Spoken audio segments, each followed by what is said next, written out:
Party కోసం ఏదైనా ఎక్కడన్నా ప్రచారం చేశారా? వైఎస్ఆర్ కాంగ్రెస్ పార్టీ కోసం ఎక్కడన్నా ఆవిడ పనిచేసిందా? 2014లో వైఎస్ఆర్ కాంగ్రెస్ పార్టీ ఓడిపోయి 23 సీట్లు 23 మంది ఎమ్మెల్యేలను చంద్రబాబు తీసుకుని వెళ్ళిపోతే జగన్మోహన్ రెడ్డి గారు ఇడుపులపై నుంచి ఇచ్చేపురం వరకు పాదయాత్ర చేశాడు. ఆ పాదయాత్రలో ఆవిడ ఎక్కడన్నా పాల్గొందా? లేకపోతే వైఎస్ఆర్ కాంగ్రెస్ పార్టీ కోసం కార్యకర్తల కోసం నాయకుల కోసం కార్యకర్తల మీద నాయకుల మీద దాడులు జరిగి చంద్రబాబు నాయుడు ఆధ్వర్యంలో తెలుగుదేశం పార్టీ నాయకుల్ని చంపితే కార్యకర్తలను చంపితే ఆవిడ ఎక్కడికన్నా వచ్చిందా? 5 సంవత్సరాల్లో 20 రోజులు ఎలక్షన్ నోటిఫికేషన్ వచ్చినాక 20 రోజులు బస్సులో ఆవిడ ఒక 40 మీటింగులు చెప్పింది. ఆవిడ 20 మీటింగులు 20 రోజులు 40 రోజులు 40 మీటింగులు చెబితే వైఎస్ఆర్ కాంగ్రెస్ పార్టీకి 151 సీట్లు వచ్చినాయి. జగన్మోహన్ రెడ్డి గారు 16 నెలలు జైల్లో ఉంటూ ఆవిడ 7 నెలలు పాదయాత్ర చేసింది. ఆవిడ పాదయాత్ర చేయగానే ఆవిడ గెలిపించేసిందా 2014లో వైఎస్ఆర్ కాంగ్రెస్ పార్టీని? నేను కష్టపడ్డానంటే ఎవరి కోసం కష్టపడింది ఆవిడ? ఈ రాష్ట్ర ప్రజల కోసం కష్టపడింది, అన్న కోసం కష్టపడ్డాను, నిస్వార్థంగా కష్టపడ్డానని చెబుతుంది.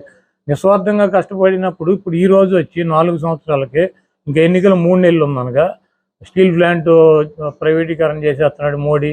ఏం చేయాలి? ఈవిడ నిన్న లేఖ రాసింది. మేము ఇట్లాంటి లేఖలు 100 రాసాం. ఇటువంటి లేఖలు 100 రాసాం. పోలవరం ప్రాజెక్టు కేంద్రం కట్టాల్సినటువంటి ప్రాజెక్టు చంద్రబాబు నాయుడు తీసుకున్నాడు. ఆ రోజు ఏమన్నా మాట్లాడింది ఈవిడ? ఒక 50,000 కోట్ల రూపాయల ప్రాజెక్టుకి నిర్వాసితులకు ఇవ్వాలి, మన డబ్బులు ఏమైనా తెచ్చేస్తుందా? ఏం చేయాలి? మరి కాంగ్రెస్ పార్టీ పెట్టినటువంటి వాగ్దానాలు అమలు చేయలే.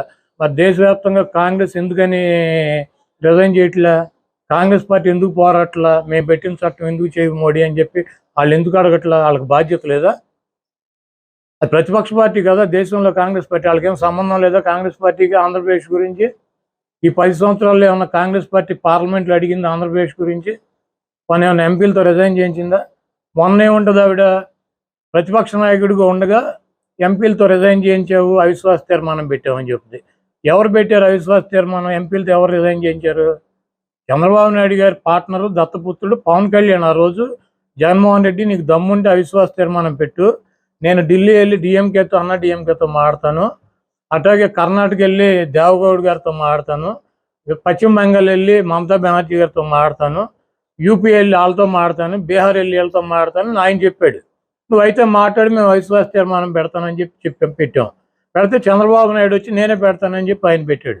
పవన్ కళ్యాణ్ కదా అవిశ్వాస తీర్మానం పెట్టి జగన్మోహన్ రెడ్డి నీకు దమ్ముంటే వాళ్ళందరితో మాట్లాడి నీకు మద్దతు తెలిపిస్తానని చెప్పింది. నువ్వు మాట్లాడు, దమ్ముంటే కాంగ్రెస్ పార్టీతో మాట్లాడు, మోడీ గారి మీద అవిశ్వాస తీర్మానం పెట్టించు. ఆ రోజు పవన్ కళ్యాణ్ తీసుకున్న పాత్ర నువ్వు తీసుకో. గతం మర్చిపోయి ఏం జరిగిందో మర్చిపోయి జగన్మోహన్ రెడ్డి గారు అవిశ్వాస తీర్మానం పెట్టాడని చెప్తుంది ఆవిడ.